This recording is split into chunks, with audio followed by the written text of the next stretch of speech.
Hey everybody, welcome to Two Guys, One List. But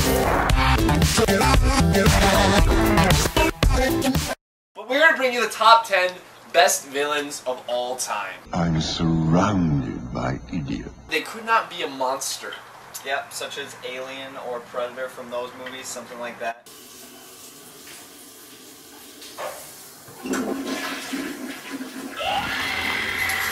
The Muhaha villain. Exactly. The intelligent, they have henchmen, they have these big plans that they have for the villain. Do you expect me to talk? No, Mr. Bond, I expect you to die. These are your villains. Yes. Alright, so starting us off at number 10, Denzel Washington in Training Day. Big boys having you grab your ankles, man. Suck my dick, bitch. I know people. That's how it starts. He's a great dirty cop. Yeah. And he's the epitome of a dirty cop, and he's real dirty and... Look at me. You wanted me to suck your dick, that's what you said, right? Now what you said? Makes that character very cool also. Yeah, like Very cool. It's a villain you love to hate. You gonna bust your cherry killing a cop?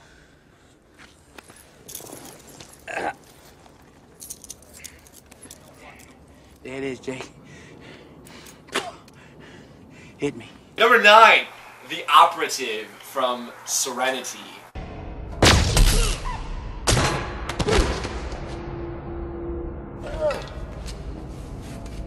He shot me in the back. I haven't made you angry, have I? It's one of those characters that definitely has like the plan and is always trying to be in control, and that's what made it so cool to watch him go down in the end. Do you really believe that? I do. You willing to die for that belief? I am. He knows he's a monster and what he does is wrong. Yeah. He knows he's the villain, but he knows it also. He thinks it's gotta be done. You should know there's no shame in this. You've done remarkable things. But you're fighting a war you've already lost. Number 8, the Butcher from Gangs of New York, as played by Daniel Day-Lewis. Whoopsie daisy! Like, he's just so good and he's got the glass eye, which is very cool. Yeah. But in this character, he's very respectful of the people that he kills. Especially Leonardo DiCaprio's father. This is you, right here. Notch 45, you Irish bug bastard. Number 7, Tim Roth and Rob Roy.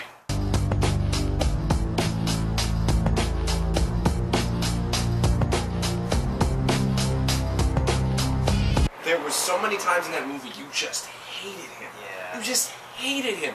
When he rapes Rob Roy's wife, that was just, you just wanted to just kill him. There's something about the way he holds himself.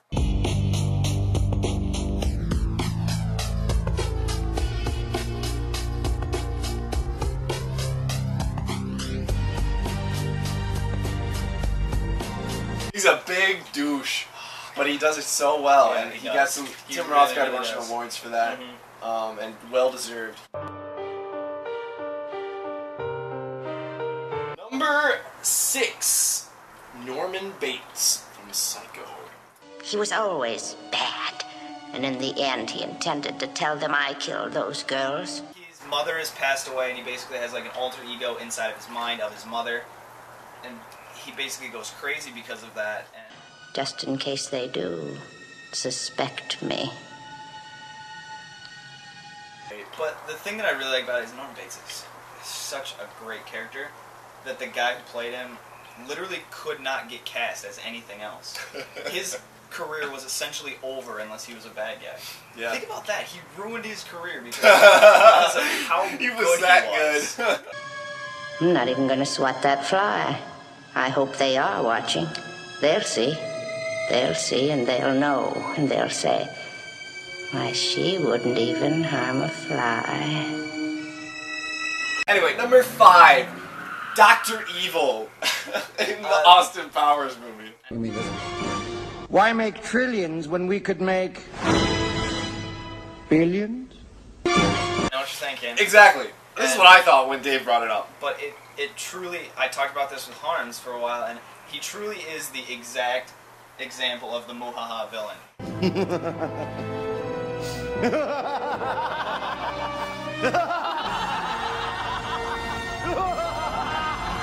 He puts the Austin Powers in the perfect like traps that he's just able to escape, where he's not there to help it. He just like leaves them in this situation to try to get out of. And he talks about you know, he's just intelligent enough to be a villain, but not intelligent enough to beat a hero. Right. Mr. Powers, you'll notice that all of the sharks have laser beams attached to their heads. I figure every creature deserves a warm meal. It works because he's a parody of all the villain concepts. Right. He's so like the Bond villains. While you know Norman Bates might be like this really effective psychotic kind of killer, and like the operative might have all these different plans. Like Dr. Evil is all these different things in one because he parodies all of them. Exactly. They are mutated sea bass. Really? Are they ill-tempered? Absolutely. Well, that's a start. You know.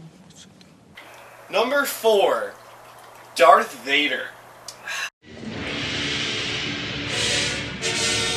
I'm King Joffrey Joffer, ruler of Zamunda. I have come for my son Akeem. You are not Akeem. And who are you? Star Wars, baby. Yeah. Here it is again. You guys should be happy it's not higher. It's not one. You're welcome. No. I tied my own shoes once. It is an overrated experience. Basically, this perfect example of just evil in the whole Star Wars universe. He's the quintessential. I am more than the exalted ruler of this land and the master of all I survey. I am also a concerned dad. The first 10 minutes of episode 4, he kills a guy. Ah! There's a very fine line between love and nausea. Aha! Let's go for a stroll. That's a great opening. And you know, James Earl Jones does a phenomenal job of that voice. I especially like him in the first 4 minutes of episode 4 because he's like, I want them alive, and that's like great, like angry, like you want them alive and a traitor. Evacuation plans are not aboard this ship. And? No transmissions were made. And? An escape pod was jettisoned during the fight. And? But no life forms were aboard. So that's it. You've grown a mustache.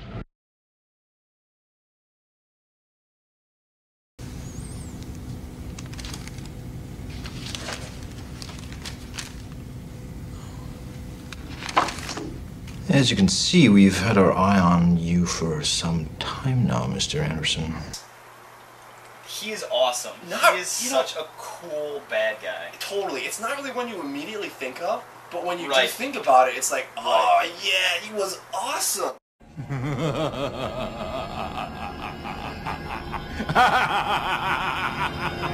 and 3, when they started deviating from what they were really doing, and everything. That's when Smith becomes the most interesting. Right. Now. But if Smith wasn't as big in those movies would have been terrible.